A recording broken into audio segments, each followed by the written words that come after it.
Bismillahirrahmanirrahim. Assalamualaikum warahmatullahi wabarakatuh. Baik, perkenalkan nama saya Arsyam Basri. Saya akan mempresentasikan hasil kerja tugas saya, yaitu tugas multimedia. Adapun materi yang saya buatkan multimedianya itu tentang pengukuran. Di sini saya menggunakan dua jenis alat ukur, yaitu jangka sorong dan mikrometer sekrup. Nah, baik, saya lanjutkan. Nah, di sini setelah mempelajari materi ini, Anda diharapkan, jadi tujuannya itu mampu menggunakan, misalnya saya mau menggunakan jangka sorong. Artinya, diharapkan mampu menggunakan jangka sorong dan mikrometer sakrup dengan benar. Mengenal skala-skala yang ada pada jangka sorong dan mikrometer sakrup. Membaca skala dengan benar dan tepat. Baik, saya lanjutkan. Di sini ada petunjuk, klik salah satu gambar di samping. Nah, yang saya klik yang pertama adalah jangka sorong. Nah, di sini saya sajikan bagaimana cara mengukur diameter, lebar, dan ketebalan benda. Berikut adalah tampilannya. Nah, yang pertama, putar pengunci. Ini untuk mengukur lebar benda. Kemudian masukkan benda. Kemudian kunci, putar pengunci kanan. Nah, itulah untuk mengukur lebar benda. Selanjutnya, untuk mengukur diameter bagian dalam sebuah pipa atau pada tabung. Nah, putarlah pengunci ke kiri. Nah, masukkan rahan atas ke dalam benda. Jadi geser rahan yang tepat agar benda. Kemudian putar pengunci. Seperti itu. Selanjutnya, cara mengukur kedalaman benda. Putarlah pengunci ke kiri, buka rahan, sorong hingga ujung lancip menyentuh dasar tabung, putar pengunci kanan. Nah, bisa dibaca hasil pengukurannya seperti berikut. Nah, kemudian di sini kita lihat bisa ketahui yang mana skala utama dan skala Nonius. Kalau terlihat pada gambar bahwa skala utama adalah yang ini yang skala utama, kemudian yang skala Nonius yang di bawah. Di mana skala utama itu dia memiliki satuan cm dan skala Nonius dia memiliki satuan mm. Kemudian cara membaca skala.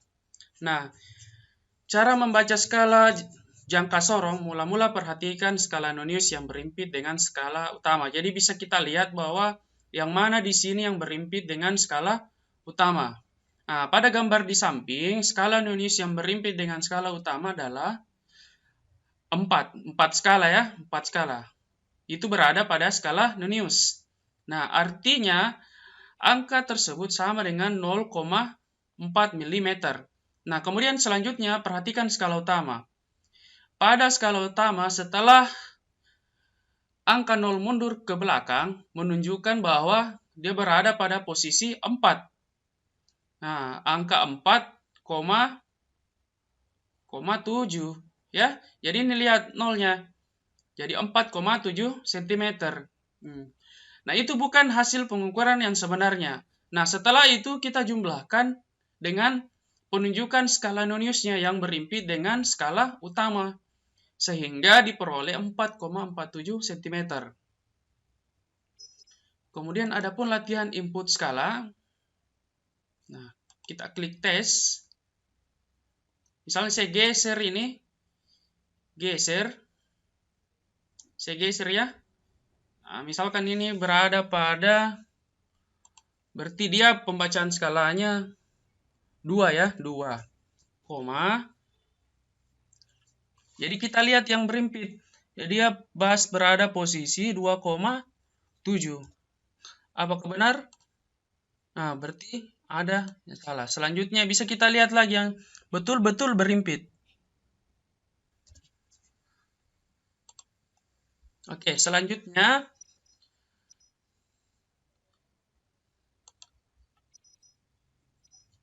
kita kembali ke halaman awal. Nah, kita lanjutkan. Kita memilih lagi sekarang tentang kita memilih mikrometer sekrup dengan ketelitian 0,01 mm. Dia ini lebih teliti dibandingkan dengan jangka sorong. Baik, saya akan memperkenalkan beberapa komponen dari mikrometer sekrup. Yang pertama, dia terdiri dari poros tetap. Jadi ini poros tetap ini dia tidak dapat digeser-geser, kemudian ada poros geser yang diputar, yang dapat diputar atau digeser. Kemudian ada skala utama, jadi ada skala nonius, pemutar dan pengunci.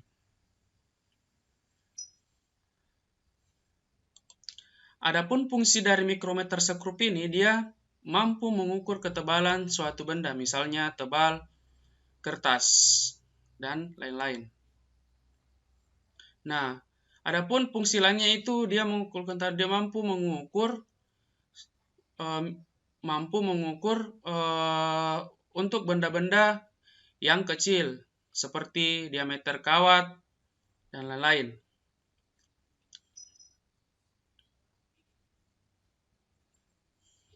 Selanjutnya, cara menggunakan mikrometer. Yang pertama, putar pengunci.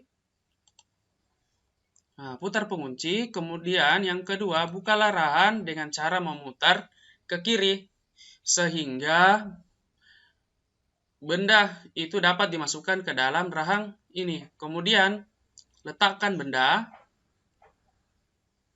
yang akan diukur pada rahan dan putar kembali sampai tepat, artinya sampai tidak bergerak lagi. Kemudian putar pengunci. Nah, begitulah cara menggunakan mikrometer sekrup. Selanjutnya, skala mikrometer sekrup. Nah, skala mikrometer dibagi menjadi dua jenis. Jadi di sini ada namanya skala utama. Jadi ini adalah skala utama. Kemudian ada skala putar. Di sini skala utama terdiri atas 1 sampai 5 mm dan seterusnya. Kemudian dan setengahnya itu perbedaannya 1,5, 2,5 dan seterusnya. Kemudian ada skala putar terdiri atas 1 sampai 50 skala. Setiap skala putar mundur satu putaran, maka skala utama bertambah 0,1 mm, sehingga satu skala putar sama dengan 1/100 mm atau sama dengan 0,01 mm. Selanjutnya, bagaimana pembacaan skala? Nah, perhatikan skala putar memiliki pada angka berapa pada skala utama. Benda yang dipilih akan memiliki panjang. Nah, ini adalah misalkan saya geser rahannya sampai bendanya. Saya pilih salah satu, misalnya diameter mur atau sekrup. Nah, setelah itu saya putar sampai rapat. Nah, jadi bisa dibaca hasil pengukurannya 4,89. Selanjutnya, saya ukur diameter ulir. Nah, setelah saya rapatkan, hasil pembacaannya sama dengan 3,15. Hal ini bisa juga terlihat di sini. Oke. Selanjutnya, saya masukkan disket untuk mengukur ketebalannya. Kemudian saya putar sampai rapat. Nah, begitu hasil pengukurannya. Selanjutnya, latihan menginput skala. Misalkan kita lihat, dia berada pada tepat angka 10. Kemudian setelah itu kita lihat lagi pada skala putarnya. Nah, ternyata dia berada tetap pada 0. Coba kita tes. Apakah betul 10? Berarti tepat 10. Jadi kita lihat di sini posisi antara skala utama dengan skala putar.